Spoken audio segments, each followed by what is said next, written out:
My name is Craig Perra. I am the host, founder of the Mindful System, and this is to help you create healthy sexuality and a great life, and to support the wife of the man who is struggling with compulsive sexual behavior.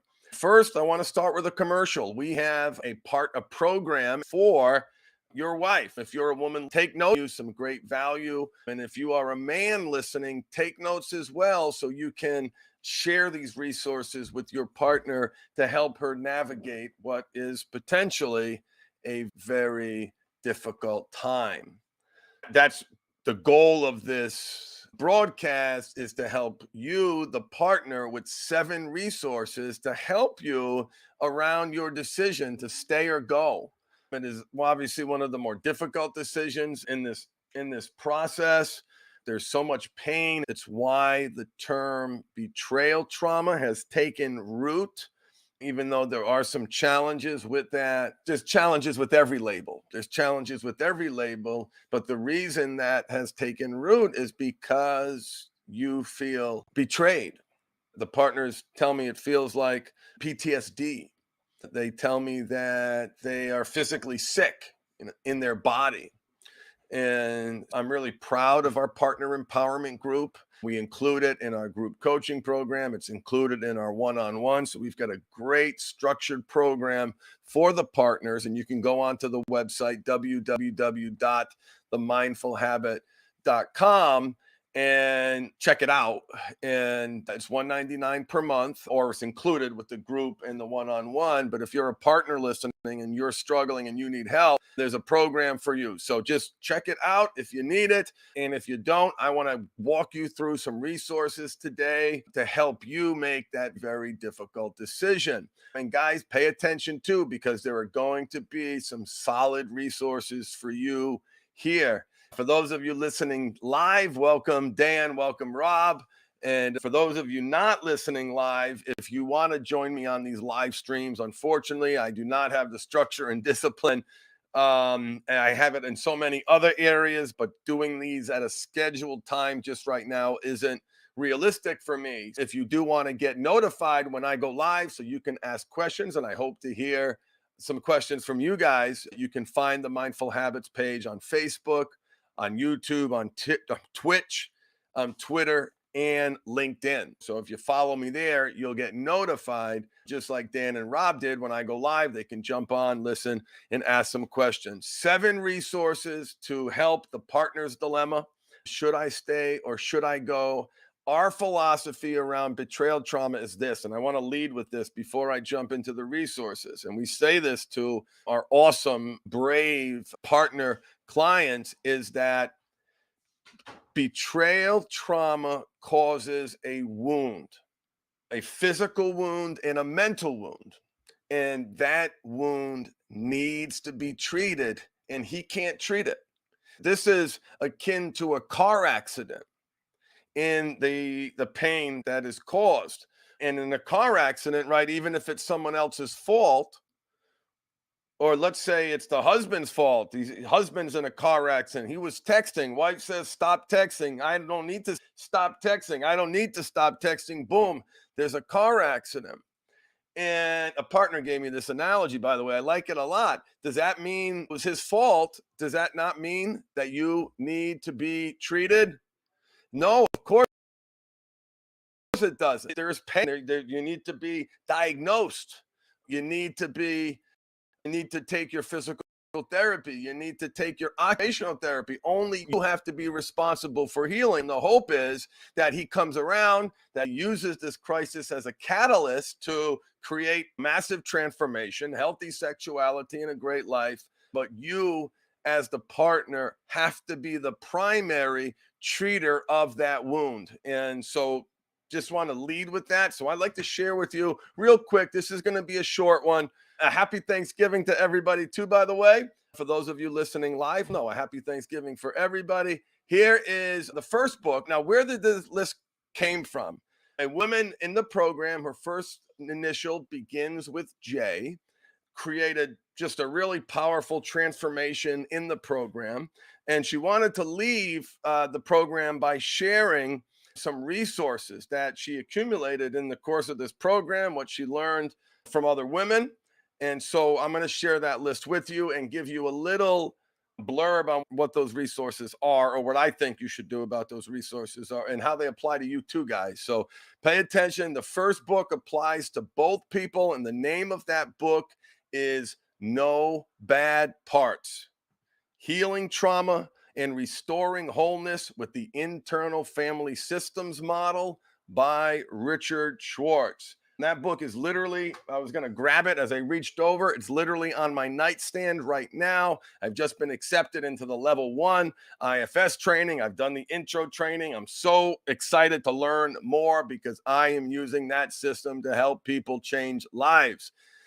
It is so important to understand your different parts. Brothers, the addict part, the lying part, the small and insignificant part. Partners, the insecure part, the broken part, the devastated part, the wounded part, the traumatized part, the scared part. So No Bad Parts: Healing Trauma and Restoring Wholeness with the Internal Family Systems Model by Richard Schwartz is a very high recommend.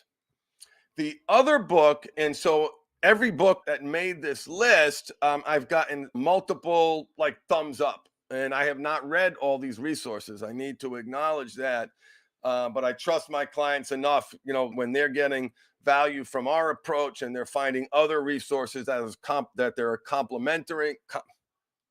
that are complementing what they are learning. The other is Hold Me Tight: Your Guide to the Most Successful Approach to Building Loving Relationships by Sue Johnson.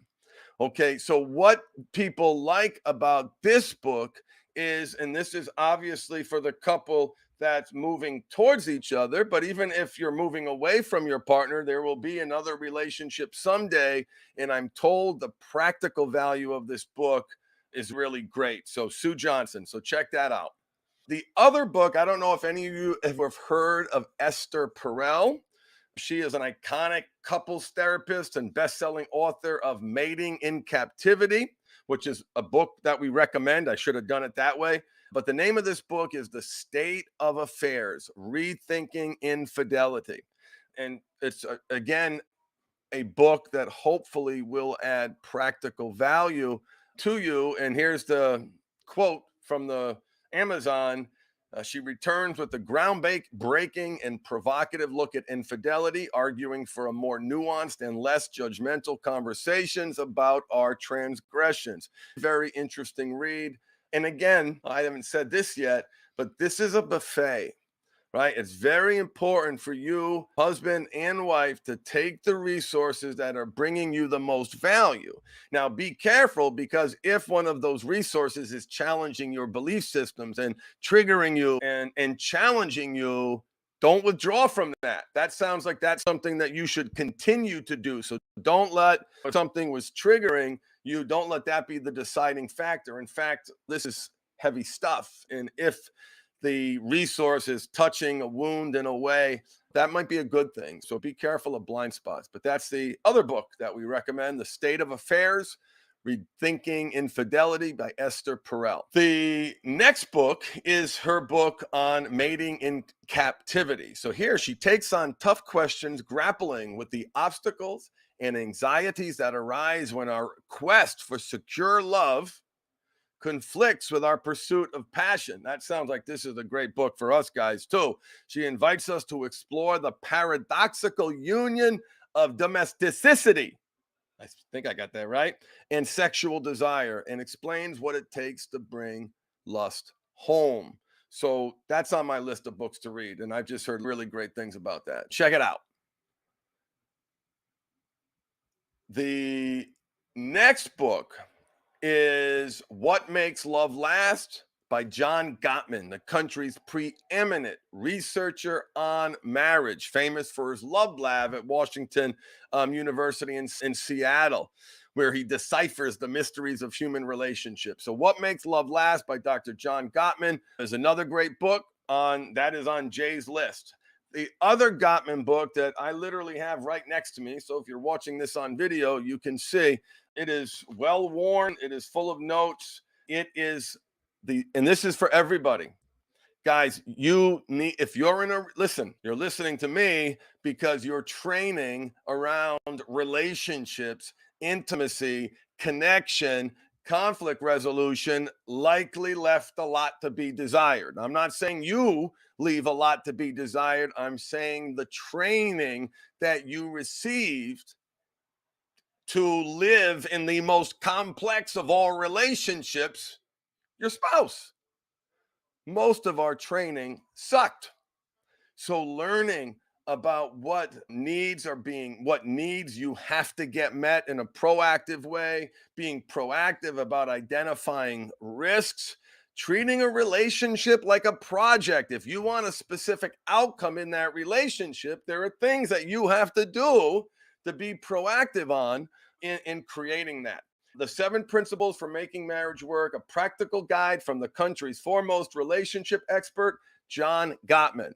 If you have not done so already, go to the Gottman Institute's website and sign up for the Marriage Minute. I want you guys to have the best resources out there. The Marriage Minute is a 60-second read once a day, or maybe it's once every few days, and it's just a really great, short, powerful information about relationships, okay? Because again, most of our training really sucked, left a lot to be desired. So here's another book, and this is directly related, ladies, to the decision to stay or go. And it is, here, let me read you the title, is Too Good to Leave, Too Bad to Stay, a step-by-step guide to help you decide whether to stay in or get out of your relationship. And of course, this book could be used by both people, the man or the woman. So it's not one or the other, because here's what happens. This work does one of two things. Like Kyle talked about in the chat, his relationship is growing stronger every day. And this work is going to move you towards love and connection, or for some of you, it's going to move you away from love and connection. And so this book can help you decide, when do you leave? If you don't see a future where you feel valued, where you feel significant, where you feel prioritized, recognizing that no relationship is going to be perfect, but life is too short to suck. And it's such a tough thing. And people say to kids, what's worse? And certainly divorce does impact children, but today, better than ever, we appreciate that impact. There are things that parents can do to counter that impact and to be proactive to manage that impact. And yes, that is impactful. It is also impactful to train them to stay in a loveless marriage, in a marriage that is surrounded by conflict, a marriage that is not loving and kind. And so there's a lot of anger and pain here. So this book can help you make that very difficult decision, too good to leave, too bad to stay, a step-by-step guide to help you decide whether to get in or stay out of your relationship, by Mira Kirschenbaum. So if you're listening live, let me know if you have any questions in the chat.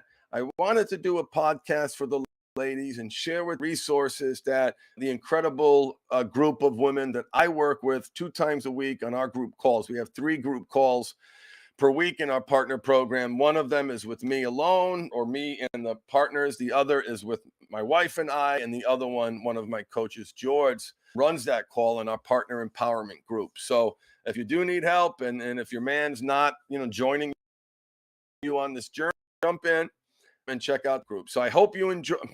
I hope you get great value from those resources. Obviously, someone who lies, compartmentalizes, lacks empathy, and lies about their sexual expression has a massive impact on the relationship and is obviously causing a lot of pain. And that relationship has to recover if you're going to be happy, if you're not going to stay stuck in that sad, miserable place where there is no joy, where there is no happiness, where there is no significance. Guys, we need significance. John Gottman, the author of 7 Principles for Making Marriage Work, and I'm going to do a podcast on this, but I'll close with this. He's figured out the magical formula that every successful relationship must have. And what he and his team are able to do is to predict divorce with 93% accuracy in couples based upon this one metric. This one metric is very simple. And the reason why this metric is so impactful because it is directly like drives right to the root of the human condition. And that is beyond our physiological needs. We want attention. Martin Luther King calls it the drum major instinct speech. We want to be significant. We want to be seen. We must be acknowledged. We must be seen if we're going to be happy. So what they figured out after studying thousands of hours footage, they recorded couples. They had this lab in University of Washington, and they found that couples who had 5 mini positive attention to 1 negative. So basically what they learned is it takes 1 negative, it takes 5 positive attentions, little bumps, little positive nudges, little things, just little positive things. If there were 5 positives to 1 negative, that couple was going to be happy. Once you deviated from 5 to 1, 4 to 2, or 3 negatives to 3 positives, 4 negatives to 2 positives, that couple was destined for divorce or separation, because that core need to be significant, to be validated, to be seen, to be valued wasn't there. It wasn't manifesting. It wasn't living and breathing in the relationship. The guy, of a host of reasons, many of his own doing, he was unable to relationship beyond that place. So anyway, I encourage you to check out, that's the last resource that I will leave you with, the Gottman 5 to 1 ratio. Google it. You'll see a bunch of great articles right at the top, one from the Gottman Institute website. So check that out. And I hope these relationship resources bring you value. And thank you so much for listening. And now I'm going to look in the chat and see if there are any questions that I can answer before we wrap up today. Kyle asked, how do I track money into my experience faster? So you have to make yourself, and I'm not, read The Secret, okay? There is something to that mindset, right? That is a documented scientific reality. Now, I think people have taken The Secret too far, because if that mindset doesn't translate into action, what does that mean? So you've got to put yourself out there. Applying for jobs, always be looking for that next opportunity, trying to find someone who does what you want to do, finding a mentor, finding that person. Because here's the question I ask many of my clients to answer. And once you answer this question, it's okay, how do I get there? But is there somebody out there, not as bright as you, not as driven as you, doing something that you love to do and getting paid more doing it? And that, in my experience, the answer to that question has been a resounding yes over and over again. Brothers, sisters, this is the era of the side hustle. So find a mentor, find someone who's done what you want to do. 2, apply for another jobs. Don't stay stagnant. Update that resume, put yourself out there, network. Number 3, this is the era of the side hustle. There has never been this time that we are in right now is the greatest transfer of wealth in the history of mankind. I believe that is actually a financial statistical fact. Please correct me if I'm wrong. I've heard that in multiple sources, and remember that. And so what are you doing to capitalize on that?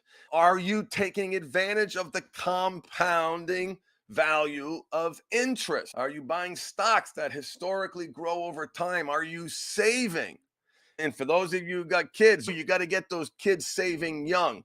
So let me just wrap up this point with this attracting money, manifesting money. Most of us have a profoundly broken relationship with money. It defines us as significance. Many of us grew up with parents who were employees. Do you know how terrifying it was to stop looking for a job after I got fired 11 years ago? Terrifying. There was no entrepreneurship in my family. You got a job. My father worked for the same employer for, I think, over 40 years. So this recovery work is on your self-esteem, and it presents you with an opportunity to examine your relationship with money. And there's probably leakage everywhere, and there's leakage somewhere, right? That get that change your relationship with money, but not just money, your value in the marketplace has been programmed. So this is the era. Take advantage of it. Do everything that you can. Be doing something, one small item per day, learning about NFTs, learning about investing, taking a fraction of your money that you're willing to throw away, investing in cryptocurrency.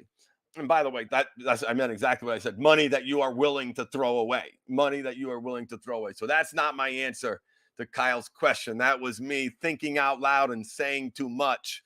And there are people making money in that space. There are people making money in real estate. There's so many things that you can do. Find that thing and do it well and do it better than anybody else. So the best advice that I have for single men like me out there to prepare for a good relationship and a good marriage is to prioritize healthy. That has a tendency for a lot of guys to go to some pretty dark places, but prioritize that. Practice self-care.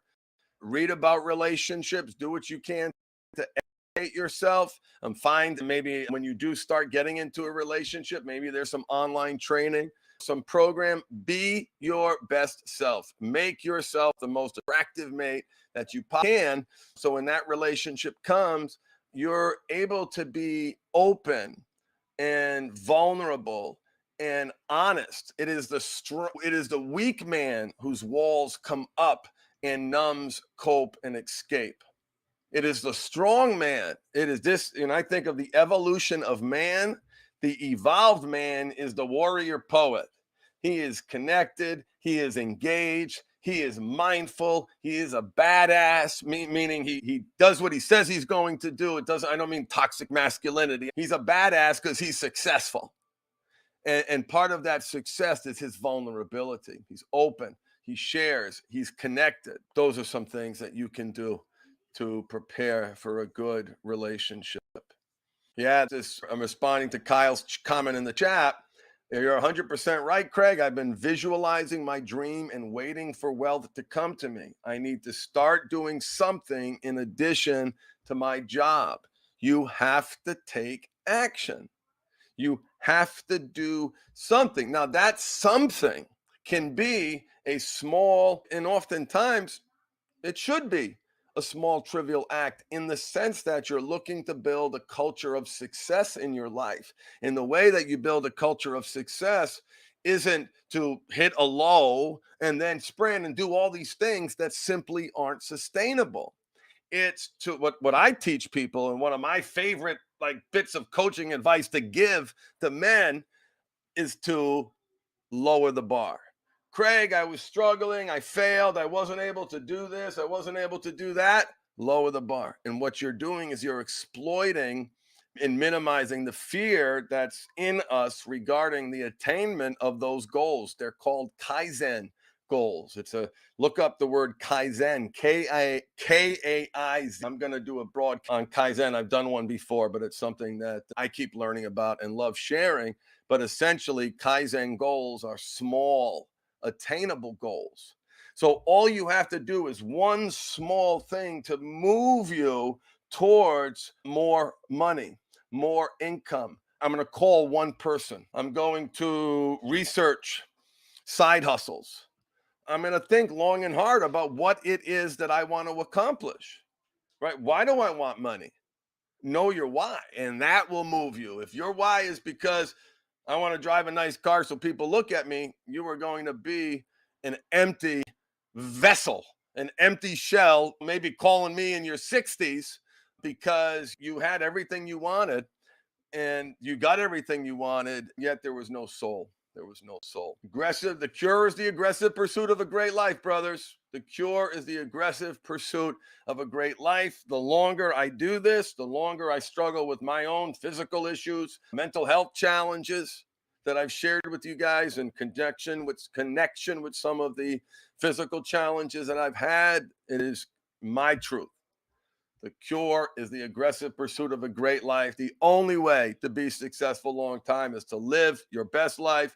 Life is too short to suck. Embrace your power of choice and feed the right wolf inside you. Thank you for listening.